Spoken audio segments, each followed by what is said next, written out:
Hello everybody, welcome back. Hey, who turned out the lights?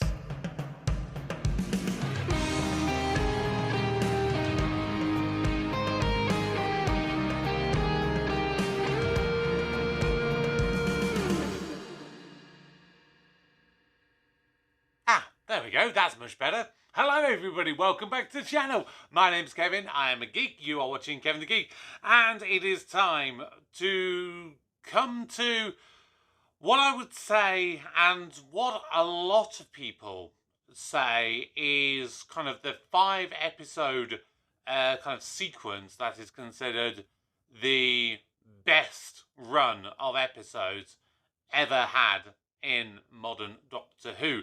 This is my weekly New Who Doctor Who review. This is the 2-part story, The Silence of the Library and The Forest of the Dead. Now, if you are new to the channel, please subscribe to the channel and turn on notifications. And also, please make sure you do it for the simple fact that, of course, I do weekly Torchwood and Doctor Who reviews. But of course, it is coming up to the 60th anniversary of Doctor Who, and I have lots of things planned for the month of November. I've been doing quite a few Doctor Who rankings so far this year, and there'll be some more of those coming out in the coming future. And I do have a couple of reactions planned. I would like to do the reaction to the first episode of the Sarah Jane Adventures, because I've never actually watched the Sarah Jane Adventures. I've watched all of Torchwood, but never Sarah Jane Adventures. So I'd like to do a reaction at the very least, the first episode. And I'm going to do some classic Who reactions. I have 4 episodes planned. I'm going to be recording them in probably the next month or so, just to kind of get them up and hopefully, fingers crossed, have somewhere to put them, because I'm pretty sure they're going to get blocked. So yeah, lots of stuff coming up in the future, but particularly in November, with it being the 60th anniversary month, and of course the return of David Tennant as the 14th Doctor. So make sure you stick around for that. But today we are talking about the introduction of Professor River Song.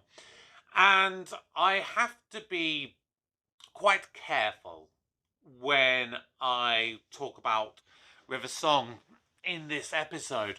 I have to be careful not to let any thoughts I have any bearing because of her future appearances. I've got to try and focus solely on this episode for her. Obviously, the rest of it is relatively easy to do. You know, we've got the Doctor, we've got Donna, and they are obviously going on another random adventure. They go to what I feel is probably the most unique setting that I can think of in all of modern Who thus far, up until this point. And I love it as an idea that there is a planet that is the biggest library in the universe that hosts every single book that has ever been written. I just think that is a brilliant concept. In a way, you know, I think it's a shame that they didn't do a little bit more with the idea of the library itself and do something, because it got to a point that you just basically had the same few corridors showing basically the same kind of books on the shelves. You know, that was the only minor thing with that. But as a setting, it was fantastic. The costumes, obviously, in this one were nice and minimal. You had these obviously futuristic space suits. My apologies. But they were damn good as well, by being futuristic enough, but also at the same time being kind of contemporary as well, so you could still kind of see where you're going with it. Now, the villains, the Vashtanarada. Now, if you didn't see it, I did a ranking of Doctor Who where I ranked what were, in my opinion, the best one-time villains of new Doctor Who. And if you haven't seen that, please do go back and check that out. There is a playlist, all of the rankings on my channel. And the Vashtorada featured on that. And for a very simple reason. They're actually pretty damn terrifying. And not so much in a terrifying way that, you could say with the Daleks, that they're just murderous things that they just never seem to stop coming. Not dangerous or scary in the lines of the Master would be by how clever he is and how manipulative he is. But it's scary because of the unknown aspect of it. The fact that it is not every shadow, but any shadow, just means that you don't know where to go. You don't know what to trust. And, the Doctor said it very, very smartly, in a nice way to kind of describe them, that they are basically like piranhas. Now, admittedly, piranhas aren't vicious in the way that they are portrayed in media. You have a lot of misconceptions with various things like that, like quicksand. You see it in movies and TV. You see, someone getting sucked in and they drown in it. When in reality, they don't. They basically it just get stuck. It's pretty much like a very thick mud. The reality that means that you're realistically unlikely to actually get sucked in and be completely submerged in quicksand. And it's a similar thing with piranhas. Yes, they are vicious, and yes, they will really attack whatever their prey is. But typically, when you see them going in a bit of a feeding frenzy, it is because of the fact that they are literally starving, and so they just want to get food as quickly as they can. And in reality, that is what the Vashta Nerada are. Because of the fact they've been in this library for about 100 years and not ate anything, which is a surprisingly good metabolism, I must say. I'd love to have that kind of metabolism and not be able to eat for 100 years. It would definitely help me lose some weight. But the fact is, they are just vicious because of how long they've been basically without food. But being able to use the data ghost, it gives another level of creepiness. And I want to touch on the idea of the data ghost because it is pretty messed up when you think about it. I don't think that it is a good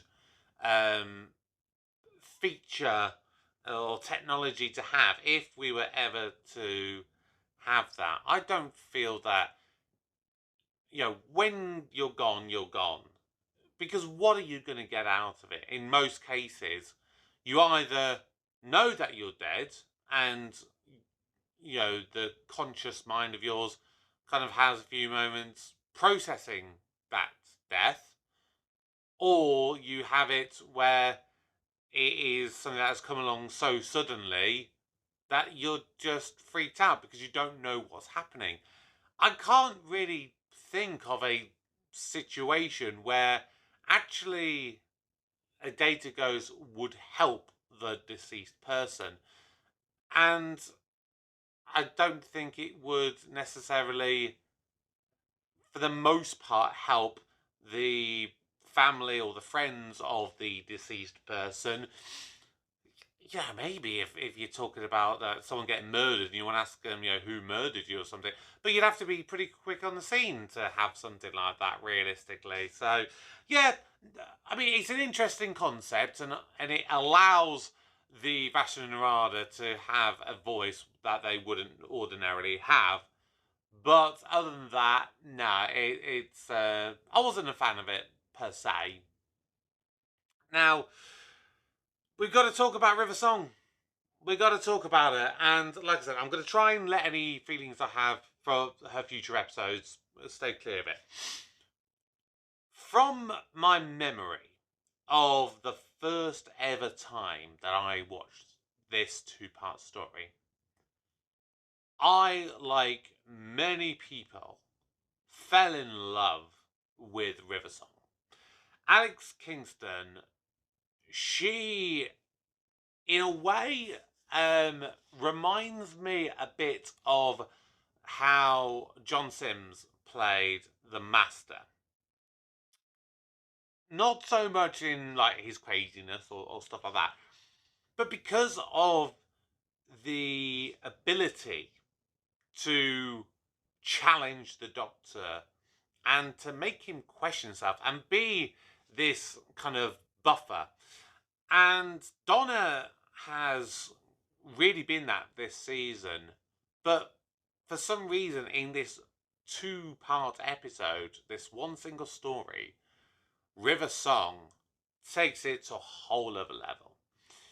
And the idea that she has met the Doctor before and he hasn't, and obviously ends the episode with her dying, it just leaves this wonderful feeling inside that you're going to get to see more of her.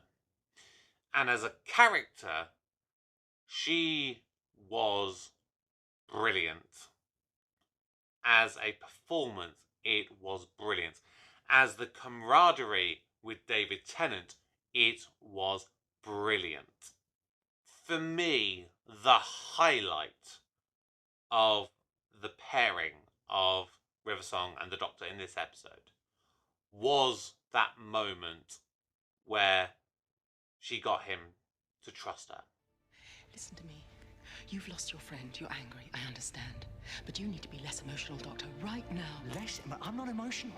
There are 5 people in this room still alive. Focus on that. Dear God, you're hard work, young. Yeah, who are you? Oh, for heaven's sake! Look at the pair of you. We're all gonna die right here, and you're just squabbling like an old married couple. Doctor, one day I'm going to be someone that you trust completely. But I can't wait for you to find that out. So I'm going to prove it to you.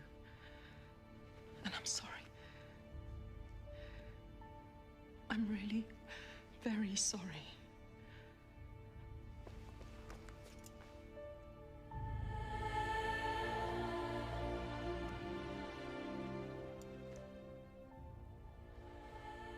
Are we good? Doctor, are we good?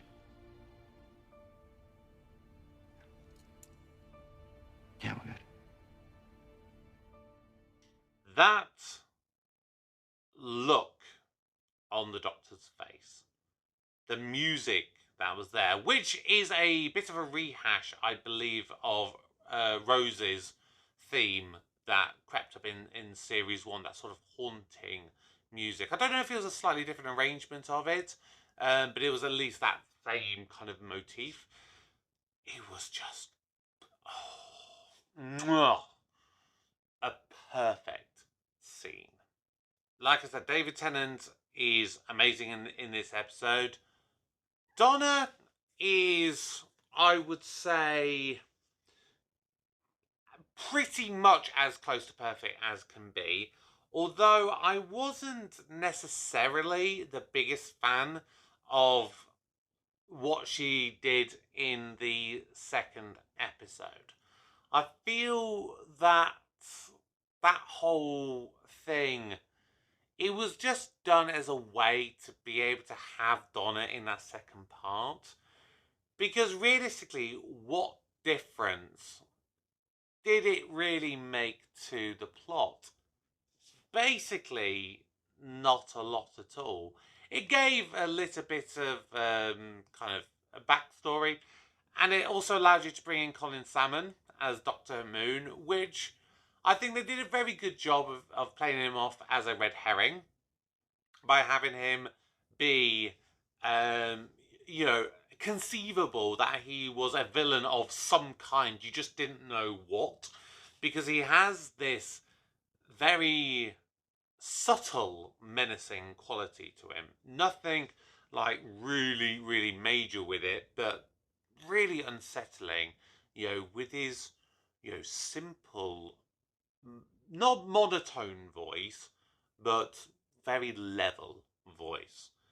He just says things, and the kind of voice that you could just listen to and accept what he's going to say. If he's turning around to you and saying, the world is going to end tomorrow, just the way he speaks makes you feel that everything is going to be all right, even if it is in actual fact going to hell. And I think that kind of neatly ties me in with the rest of the supporting cast. I thought they were actually surprisingly really, really strong. For how many of them that there were, I thought that there would be some kind of a weak link with them. But I felt for all of them. Miss Evangelista obviously was played off as a... I mean, she was brunette, but she was, played off as a ditzy blonde, for a lack of a better term.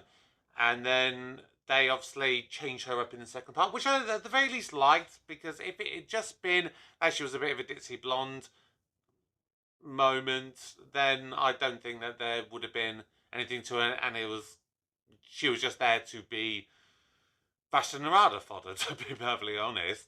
But then you have proper Dave, you have other Dave, you have Anita, you have Mr. Lux, who, until rewatching it today, I just knew him as another character. But if you haven't seen it, I've been reacting to Benidorm recently, and he is in that as, at the very least in the first series. I don't know if he comes back in later series, but at the very least, he's in the first series of that. So I was like, oh, that's interesting. I didn't make the link ever that he was in this. So that was, that was really, really nice to kind of see that. But, yeah, I think just all of them as a whole, they were really good characters. Surprisingly well written for the little stuff that they actually had to do, because of course the majority of the stuff focused on River Song for the vast majority of the 2 episodes. So this is an episode that I don't think it often gets as much praise as it realistically should do. It's pretty well regarded as a really good episode. And I wonder whether that is mostly because of the introduction of River Song. But I feel that it was a very well balanced episode. It was a very well written episode by Stephen Moffat. And the performances all round were brilliant. And it had an amazing premise. It had an amazing setting. So yeah, I love this episode, and I feel that this is going to score very highly. Now, if you are new to the channel, what I do with all of my Doctor Who reviews is I give 10 categories a score out of 10. And that is used to give me my overall ranking for all of the episodes that I have been watching and doing reviews for. So, without further ado, let's check out the scores for The Silence of the Library and Forest of the Dead.